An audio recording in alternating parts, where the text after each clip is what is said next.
Yo, what's going on YouTube? And welcome to Goal Line Hockey. It's your boy Kevin Forte. We are taking a look today at my new series I want to do, predicting the offseason for some of the teams that have missed the postseason this year. And we're starting things off with who I thought was fitting. Honestly, they're the reason I created this series. It is the Columbus Blue Jackets. We'll be looking at what they will do in this offseason with my predictions. We'll be taking a look at that in this video. So let's just get right into it. So the Columbus Blue Jackets have had a lot of change since their season has ended. We've already seen a couple of things start to come out of Columbus, some moves that they would like to make, and we're starting to get an idea of what we could see potentially on the table. So I'm going to make some bold predictions for what we could see from the Blue Jackets this offseason. So we're going to start things off with their head coach. They let go of John Tortorella, which means they need a new head coach. And I think there's a coach out there that would fit in quite well with what we could see potentially happen here in Columbus. And that guy is Bob Hartley. I think Bob Hartley would be a great head coach for the Columbus Blue Jackets. Now, the best option, in my opinion, would be a guy like Gerard Gallant. But it seems more than likely, if he had to choose between the Rangers and the Columbus Blue Jackets, again, that location thing is becoming a factor again in Columbus, I think he will choose the New York Rangers. I already have him kind of pegged going to the New York Rangers. So, who would be another option? Well, obviously they're not bringing back John Tortorella. They could look at a guy like Rick Tocchet, which could be in that discussion. But again, we've heard him maybe being an assistant with the New York Rangers. So would he rather be an assistant with the Rangers, or does he want that head coaching role again? Maybe he does look at the Columbus Blue Jackets. You could look at a guy like Mike Babcock, who wasn't that far down the road back in the 2000s with the Detroit Red Wings. So you could see Babcock maybe come back. But again, reminds me a lot of that John Tortorella-esque. Maybe they want to stay away from that. So those are the kind of names that we could really look at. But like I said, I think Bob Hartley would be kind of a name that not many people are talking about. And I think he would be a nice hire for this Blue Jackets team in particular. And I think he has some of the same things that Tortorella did in terms of the structure. But I think he would be a little bit better of a fit than Tortorella, and just a new guy and a new message, and I think he would fit in well with the Blue Jackets. With the way their team is built and everything, I think that's a good fit. Now we're going to get into some signings. I think they're going to make some signings this offseason, whether they're re-signing guys on their roster or bringing in guys. I don't think they're going to be bringing in a lot of talent this year, unfortunately, because of their situation. It's going to be hard for them to bring in guys when you've pretty much dismantled your team. You traded away your captain, probably traded if it wasn't Nick Foligno, could be David Savard. They traded both of those guys out at the deadline. They have a new head coach. There's obviously a lot of turning of the tables in Columbus. And a lot of guys already to begin with don't see Columbus as a destination, so it makes it that much harder for the Blue Jackets. So I think they're going to do a lot more internally and maybe making trades. And that's where I think they can make, instead of going out and signing guys to massive deals, maybe you fix some of your issues with trades. And I think I'll get into that. So the first guy, they are going to re-sign Patrik Laine. They're going to sign him to a $7 million deal for 7 years. I know, this is a contract that does not sound good. It's a lot of money and a lot of term.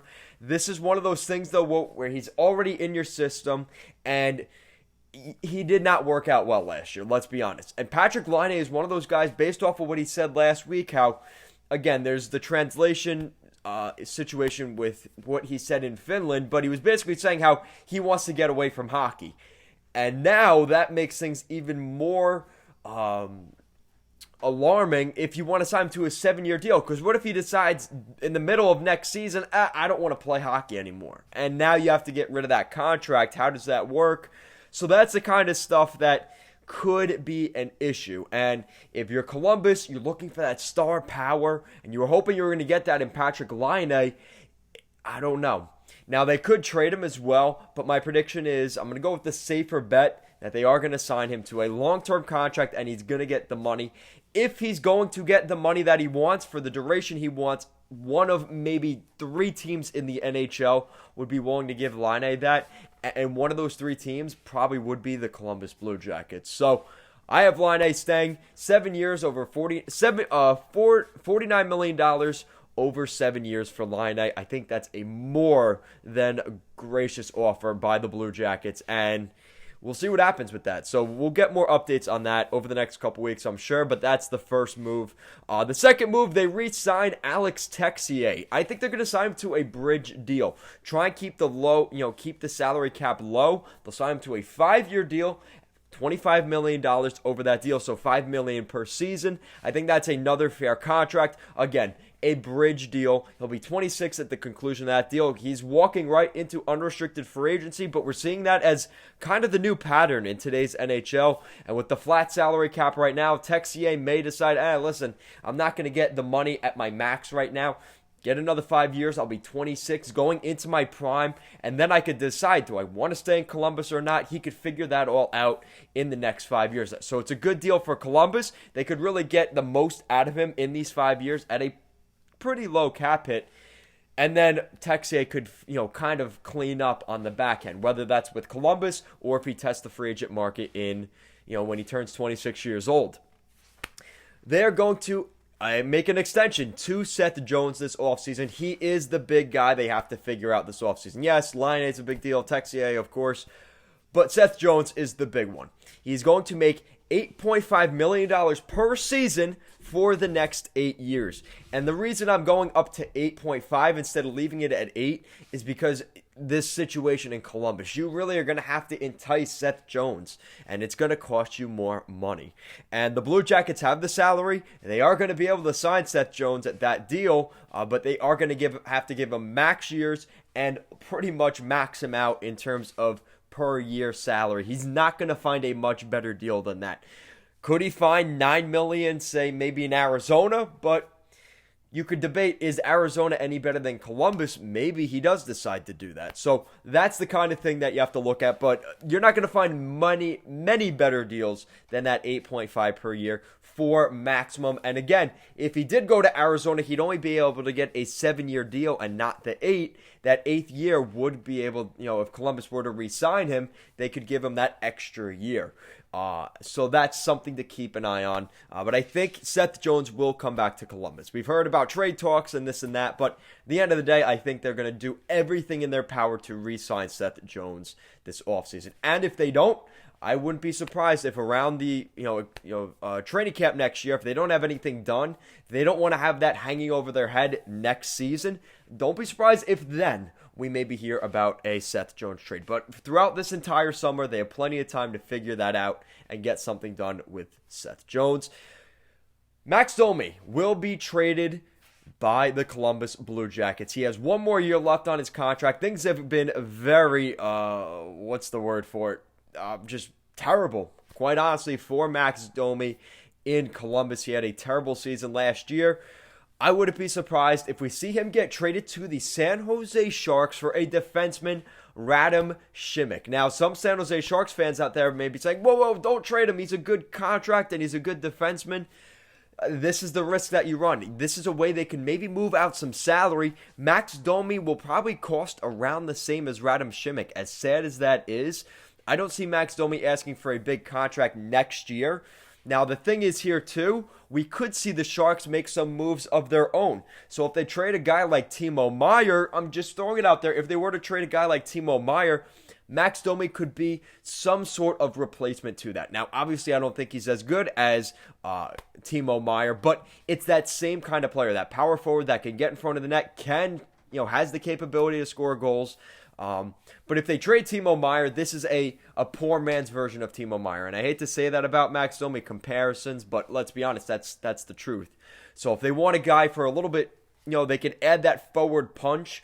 It is going to cost them on their defense, but it might come in cheaper with a guy like Max Domi. I believe they're going to trade one of those goaltenders. We've already heard plenty of rumors about that, whether it's Elvis Merzlikins or Jonas Korpisalo. It's hard for me to decide which one exactly they would trade, but I would have to think they are going to trade one of them to the Edmonton Oilers. I think they're going to go to the Edmonton Oilers, and the Edmonton Oilers would have to give up something. Whether that's an Ethan Bear or a first-round pick, they may be willing to do that. And I think we could see that sort of deal get done where Merzlikins or Korpisalo goes to the Edmonton Oilers in exchange for either a first-round pick and maybe a low-end prospect or a guy like Ethan Bear to help fill out their blue line. So that is my predictions for the Columbus Blue Jackets this offseason. They could have a pretty big explosion of moves. I think, like I said, I've talked about this a couple of times, but I figured to make a formatted video about this and just go step by step through it. I'm going to do a little review here for you guys real quick. So the new head coach of the Blue Jackets next season will be Bob Hartley. They re-signed Patrik Laine, Alex Texier, and they bring in Seth Jones on a contract extension. They also decide to give a bridge deal to Texier. I mentioned that. They also decide to trade Max Domi and one of the goaltenders, either Elvis Merzlikins or Joonas Korpisalo. So guys, let me know what you think in the comment section down below. What you think of the Columbus Blue Jackets this offseason. Do you agree with me? Maybe throw in another head coach name. What do you guys think of maybe Jack Eichel going to the Columbus Blue Jackets? I know some of you Black Jackets fans want that. I don't see that necessarily happening. I think this is a little bit more of a realistic look at what we could see the Jackets do. But let me know your thoughts in the comment section down below. What do you think the Blue Jackets will do this offseason? Let me know in the comments down below. And if you guys like what we're doing here at Goal Line Hockey and want to see the latest news around the NHL, you guys know what to do. Make sure to give this video a big thumbs up and an even bigger subscribe down below. Guys, as always, thank you so much for watching this video, and I'll see you guys next time.